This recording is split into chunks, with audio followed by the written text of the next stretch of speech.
ಪ್ರಿಯರಾದವರೇ, ಯೇಸುಕ್ರಿಸ್ತನ ನಾಮದಲ್ಲಿ ನಾನು ನಿಮ್ಮನ್ನು ವಂದಿಸುತ್ತೇನೆ.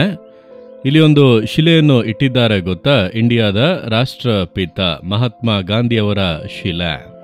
ಲಂಡನ್ ಮಹಾನಗರದಲ್ಲಿ ಪಾರ್ಲಿಮೆಂಟ್ ಕಟ್ಟಡದ ಆಪೋಸಿಟ್ನಲ್ಲೇ ಈ ರೀತಿಯೊಂದು ಶಿಲೆಯನ್ನು ಮಾಡಿ ಅವರನ್ನು ಗೌರವಿಸಿದ್ದಾರೆ. ಒಂದು ಕಾಲದಲ್ಲಿ ಈ ಬ್ರಿಟಿಷರು ಇಂಡಿಯಾವನ್ನು ಆಳ್ವಿಕೆ ಮಾಡಿದರು.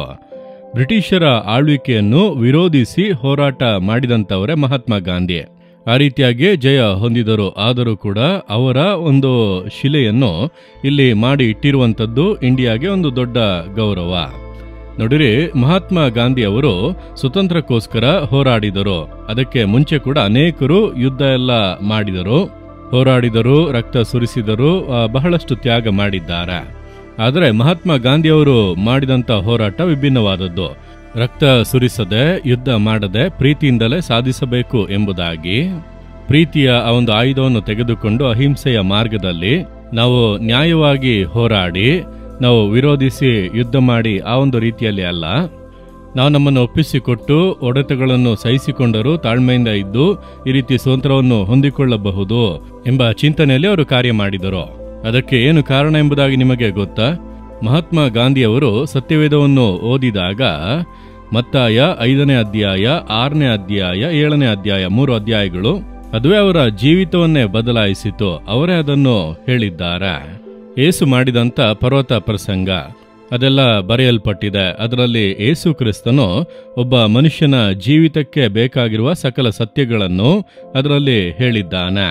ಅದರಲ್ಲಿ ಒಂದೇ ಒಂದು ವಾಕ್ಯವನ್ನು ನಾನು ಓದುತ್ತೇನೆ, ಗಮನಿಸಿ. ಮತ್ತಾಯ 5:44 ವಾಕ್ಯ.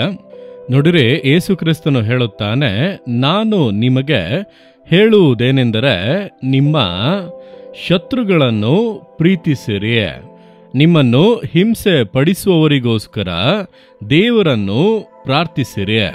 ನಮಗೆ ಕೇಡನ್ನು ಮಾಡಿ ನಮ್ಮನ್ನು ದ್ವೇಷ ಮಾಡುವಂಥವರನ್ನು ಕೂಡ ನಾವು ಪ್ರೀತಿಸಬೇಕು, ಕ್ಷಮಿಸಬೇಕು, ಒಳಿತನ್ನು ಮಾಡಬೇಕು ಎಂಬುದಾಗಿ ಯೇಸು ಹೇಳಿಕೊಟ್ಟದ್ದು ಮಾತ್ರ ಅಲ್ಲ, ಬಾಳಿ ತೋರಿಸಿದನು.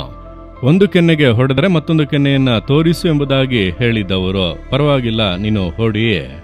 ದೇವರು ಕೆಟ್ಟತನವನ್ನು ಎದುರಿಸಿ ನಿಲ್ಲಿ ಎಂಬುದಾಗಿ ಹೇಳದೆ ಒಳ್ಳೆತನದಿಂದ ಕೆಟ್ಟತನವನ್ನು ಜಯಿಸಿರಿ ಎಂಬಂತ ಸತ್ಯವನ್ನು ಯೇಸು ಹೇಳಿಕೊಟ್ಟನು.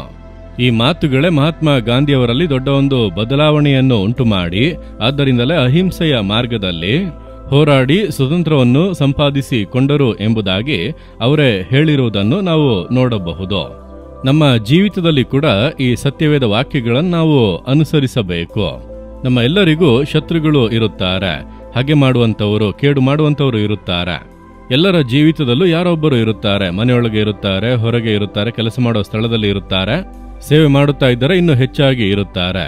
ಅವರನ್ನೆಲ್ಲ ನಾವು ಪ್ರೀತಿಸಿ ಮಮತೆ ತೋರಿಯೇ ಜಯಿಸಬೇಕು ಎಂಬುದಾಗಿ ಯೇಸು ಹೇಳಿದ್ದಾನೆ. ನೀವದನ್ನು ಅನುಸರಿಸುವಾಗ ನೀವು ಸಾಧಿಸುವಿರಿ. ಆದ್ದರಿಂದ ಯೇಸು ಬಾಳಿ ತೋರಿಸಿದ ಹಾಗೆಯೇ ನಾವು ಕೂಡ ಅನುಸರಿಸಬೇಕು. ಈ ದಿನ ಅದಕ್ಕಾಗಿ ನೀವು ಅರ್ಪಿಸುವಿರಾ?